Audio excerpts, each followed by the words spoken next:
A Lancaster County farmer was once again in court for violating food safety laws by selling raw milk without a permit. Fox 43's Matt Kleindens has the latest from the courthouse.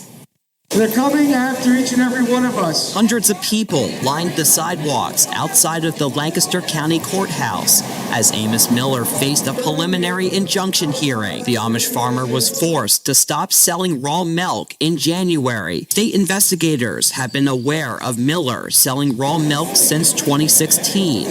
However, they say he has repeatedly refused to get a permit to sell it. People who came out in support of Miller were vocal about what they say is government overreach. We need to stand up and say, hands off. Hands off. Government has no business in this private association. Miller's lead attorney, Robert Barnes, argued to the judge that state inspectors were hiding test results from the public, saying there was no evidence of E. coli at the farm. Barnes also argued that forcing Miller to get a permit to sell raw milk and cheese would force him to stop making other products. They interpret the raw milk permit as forfeiting your right to make yogurt, to make kefir, to make butter, to make cream, to make smoothies. And we wouldn't know about it if it were not for Jeremy Lafredo, who works for Rebel News. He joins us tonight. Jeremy, thanks so much for coming on. This one story is kind of hard to believe. They're going after an Amish farmer. Who are they exactly? I wanted to give you guys a little background as to why the Amish are getting behind Trump so big. I mean, huge, like 99% behind Trump, is because these people live a very, very simple existence. And basically, just leave us alone. Let us live. We're not bothering you. Just let us have our lives. I've driven through Amish country. I've visited there many times. Wasn't too far away from my campus. And the food is just like, oh my God, it tastes so fresh. Fresh meat, fresh produce. I wasn't into the raw milk, but some people were. All they want to do is live their lives. And the Biden administration decided they were going to step in, along with Monsanto, and tell these people, hey, you can't do what you do here because, you know, we've got rules and regulations and this regulation and that regulation. And I'm like, hey, man, we've been here for hundreds of years. We don't need your regulations. You know, we go out and milk the cow and we got milk. We grow our own livestock. We grow our own produce. Back off. Nope, can't do it. Can't do it. So we're going to basically come after you because you're not doing what we want you to do. We have the U.S. Marshal Service recently raided Amos Miller's organic and holistic farm, demanding he cease operations, and they charged him, as you said, with $300,000 of fines, economically crippling the man. And what's happening is you have the armed federal agents are demanding he stop food production because of the meat, and you have him saying, well, you know what, I want to keep farming. So you have this back and forth between the giant empire of the U.S. federal government and this tiny little farm in Birmingham, Pennsylvania. Man, I just want... You're going to put a $300,000 fine on somebody who doesn't even use an automobile. That kind of heavy-handed government pisses people off. You just couldn't leave them alone, could you? And now remember, Pennsylvania, Joe won in 2020, and he only won it by, 30, 40,000 votes at midnight or 3 a.m. But now, you've got this entire army of Amish people who are like, yeah, we've had it. This guy Trump's going to leave us alone. So they went after gyms, organic farmers, and churches. So maybe they're against anything that's wholesome and edifying that makes you stronger and healthier and in favor of everything that diminishes you and makes you more dependent. I'm just sensing a theme here. Do you see this? Yeah, and another thing the community says is that they're coming after Amos to set an example.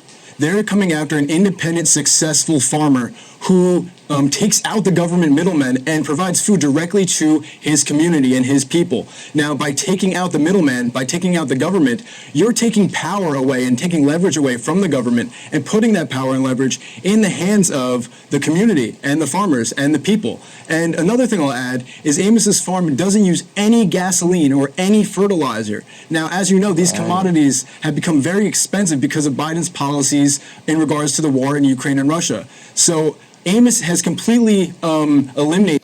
Does that remind you, like every time they're complaining about baby disposal and they put on a handmade whatever, the garb? Look at the garb these little girls or women are wearing. You know, they've got the bonnets, they've got the long robe-ish type things.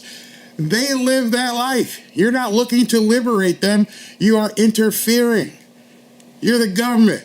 And we're not here to help. We're here to ruin your lives. Eliminated any risk coming from the international or domestic politics of the Biden administration. And, you know, they're coming after him for it. Maybe if he promises to put more chemicals in the milk that turn kids, they'll lay off. I think you know what he was talking about there, right? Yeah. I hope you got what he said. Did any of the federal marshals decline to raid an Amish organic farm on principle, or did they all just go along with this? Do you know?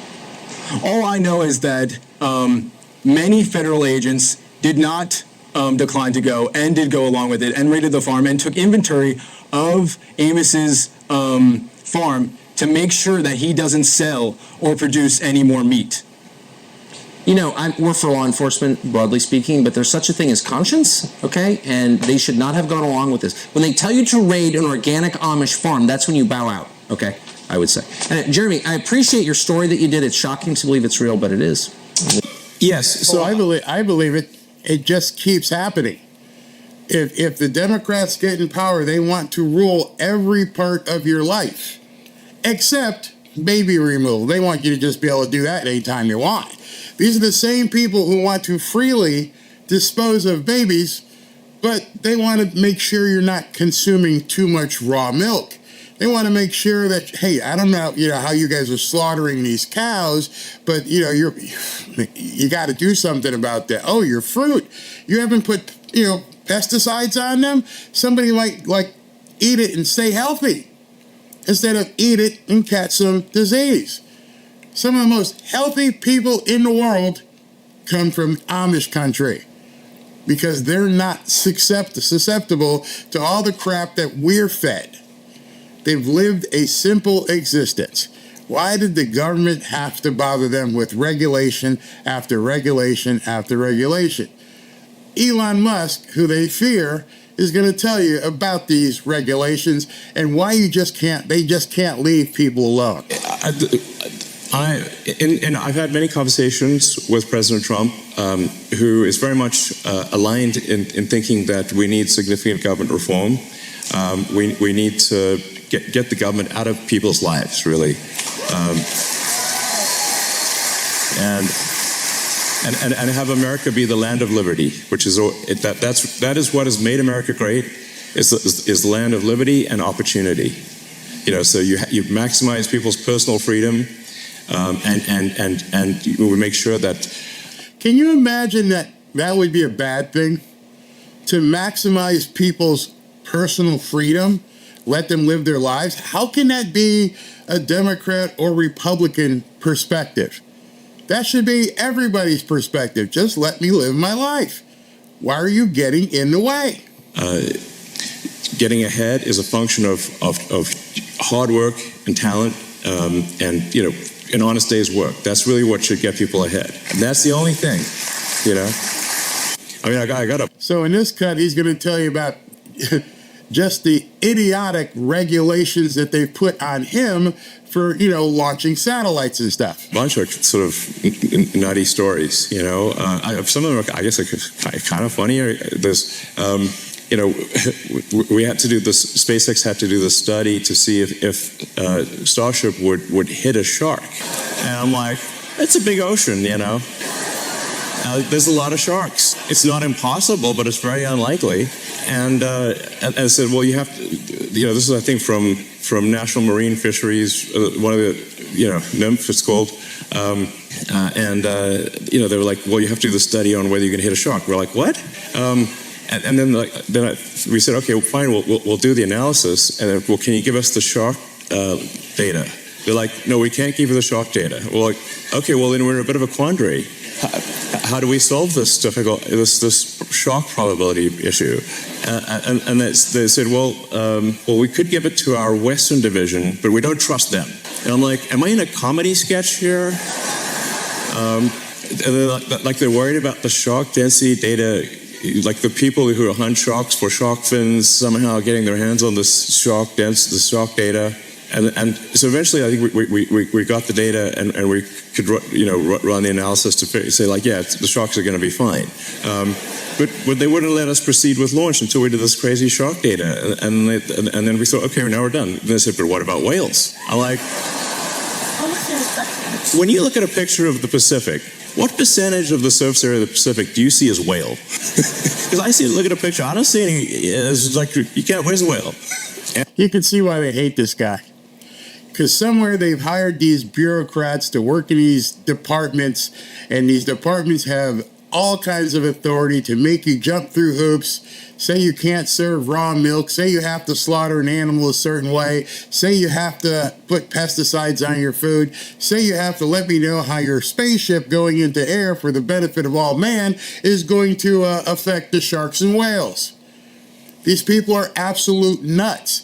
And thank God, there are people like Elon Musk who are ready to just basically shred that government. And honestly, if the ship did hit a whale, it's like, honestly, that whale had it coming, because it's like the odds are so low. It's like Final Destination, the whale edition. It's like fate had it in for that whale, and so we have to do the whale analysis. And it's like, okay, yeah, the whales will be fine too, It goes on. And then there's like, well, what if the rocket goes underwater, then explodes, and then the whales have hearing damage? Like, this is real. This is actually, and we're like, look, if we could make a rocket go underwater and be a submarine, that would be like a feat of physics we could not accomplish, okay? This is not how it works. So anyway, just one like crazy thing after another, where so this is why I'm really feeling the pain of the overregulation. Hey everybody, this is all right. So overregulation, and what we're talking about today, and Trump's going to be and Lancaster is going to be talking to the Amish people. These are people who haven't had much regulation until Biden decided to step on them. So a lot of people would ask me, why is he holding a rally in Lancaster, of all places? Because that's an untouched market. That's another group of people who haven't historically voted. They just live their lives. And now they're coming out in droves, absolute droves. So some of you know who Scott Presler is. Listen to what Scott says about it. Presler and Dill. Guys, we're here at the Green Dragon Farmers Market in Lancaster County, Pennsylvania. And something really cool has happened. Dill met this Amish businessman who is just very invested in saving the country. He knows a lot of people. And when Dill talked about the opportunity to register more voters, the businessman said, listen, you give us voter registrations, hundreds of them, he'll get them out. And guys, these are voter registration plus mail-in ballot applications. So this one action of Dill reaching out to this gentleman, courting him, talking to him, who knows, this could translate into hundreds, perhaps even more voter registrations. And there is a sense of urgency.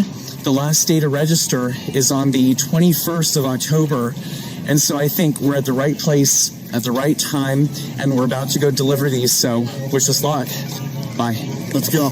Kamala Harris. All right, so we're at the right place at the right time. The last day to register the vote is when?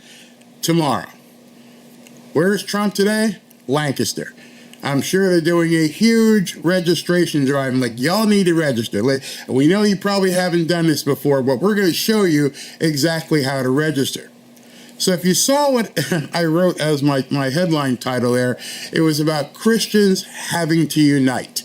And I thought to myself, you know what? Today's Sunday. Let's go to church a little bit. I'm sorry for some of you guys who won't want to hear this, but we're going to go to church for like the next 5 minutes before Trump gets on stage. You see, the Amish are a very, very, very conservative group of Christians, which is why I believe they are being targeted. And I've just had it. I've had it with people targeting Christians. I've had it with what Kamala said on stage.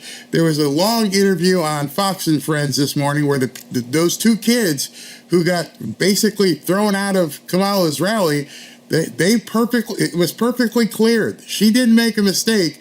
She pointed those kids out and said, you need to go to another rally. She didn't want them there. So you, as a Christian, me as a Christian, you should have a big problem, and you should be supporting these Amish people, and you should be supporting all these Christians who are now being, seriously, she wants to oppress you. Molly Shannon put out some sort of tweet and said that Catholics are like a cancer on progressivism. Progressivism. A cancer. And then I had a Christian man say, well, she's not really wrong. And I'm like, dude, how can, and I'll never do this myself, but how is it that Christians are willing to call other Christians who, it makes no sense. How could you possibly see the platform that these people stand on and call yourself a Christian and vote for them? I don't know. But let's go to church and you'll hear from some people and hear what they have to say. Holds a rally. And somebody in the crowd yells, Jesus is Lord. And Kamala Harris' response was, you at the wrong rally. Now listen to me. For all you believers out there and Christians that believe in the Lord and believe in the word, after hearing what came out this woman's mouth, if you still support this woman, the Bible talks about there's a place I prepared for you. Yeah. All you Democrat pastors that preaching to the congregation that they need to go down there November 5th and vote for Kamala Harris. I don't understand the black churches. I just simply do not understand the black churches who call themselves men of the cloth, who are leading a flock of people and telling them, yes, go do this, vote for Kamala Harris. It makes absolutely no sense how these people can stand in a pulpit on Sunday and tell people to go support the people who drive the big blue bus that want to, facilitate baby removal. Oh, God, see, I have a place prepared for you. Yeah. You heard me? See, I've been trying to tell y'all for a long time, these people policies and the things that they stand behind is not God-like. These people don't love God. They don't care about Jesus. They don't love God at all. Everything they do and stand for is against God. That's why I don't understand why a lot of you folk that say y'all believe in God and y'all believe in the word and support this lady. How can you stand by somebody after saying what they said? Jesus is Lord, and she telling them they're at the wrong rally, and y'all gonna take yourself down there and vote for this lady, and at the same time go to church on Sunday and be praising God. Come on. Make it make sense. It can't. Make that make sense. Like I said, this might step on some people's toes today. I might see less views, but I don't care. It's Sunday, and this whole thing just riled me up. When I saw what they're doing to the Amish people, these simple people, don't bother anybody. You never see anything on television where 4 people were assaulted in that. No, they just live their lives. They don't even use electricity. You're supposed to stand on business behind God's word. You know the times we in right now. You know we in Revelations right now. Y'all know, for all my people out there who know the word, y'all know what's going on right now as against good and evil. Y'all know what the business is. And you say you going out there and support this woman after what you just heard? Oh, Lord. Oh, Lord. A lot of y'all going to hell with gasoline draws on. Oh, Lord. A lot of y'all going to burn like Usher, baby, burn. You heard me. You better get on the right side. I'm trying to tell you. So I do not believe that you can love the Lord, read your Bible, and call yourself a Christian and vote for Kamala Harris. If you can look at all the things that the left side stands for and say that it aligns with the Bible, then you need to rethink that because you are being lied to. If you can vote for someone who stands against God's word on abortion, on LGBTQ, on prayer in schools, and so much more, then I question if you truly know Jesus Christ as your Lord and Savior. She's saying it.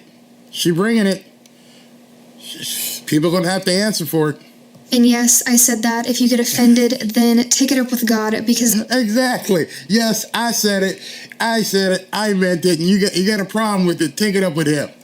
Love you, girl. There is no question anymore between the two sides. At this point, it is good versus evil that we are voting for. This country is one nation under God, and as Christians, it is our obligation to help keep it.